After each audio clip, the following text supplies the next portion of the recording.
হয় না?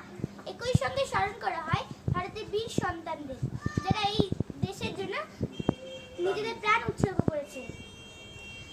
আজ আমরা গর্বিত জাতি হিসেবে ঐক্যবদ্ধভাবে আমাদের ৭৮তম স্বাধীনতা দিবস উদযাপন করছি। ১৯৪৭ সালের এই দিনে ভারত ব্রিটিশ শাসকের শৃঙ্খল থেকে মুক্ত হয়ে একটি সার্বভৌম গণতান্ত্রিক প্রজাতন্ত্রে পরিণত হয়। ১৫ই আগস্ট দিনটি প্রতিটি ভারতীয়দের জন্য অত্যন্ত সম্মান ও গর্বিত। এই দিনটি আমাদের মহান স্বাধীনতা সংগ্রামীদের সকল কথা স্মরণ করিয়ে দেয়, যারা এই দেশের স্বাধীনতা নিয়ে গেছে। তাদের আত্মত্যাগের বিনিময়েই এসেছে আজকের এই স্বাধীনতা। আমরা স্বাধীন দেশের মাটিতে দাঁড়িয়েছি। আমরা চিরকৃতজ্ঞ আমাদের স্বাধীনতা সংগ্রামীদের কাছে। আমরা একজন ভারতীয় হিসেবে গর্বিত এবং আমরা আমাদের দেশকে খুব ভালোবাসি। আবারও সবাইকে শ্রদ্ধা এবং শুভেচ্ছা জানিয়ে আমি আমার সংক্ষিপ্ত বক্তব্য শেষ করছি। জয় হিন্দ, জয় ভারত।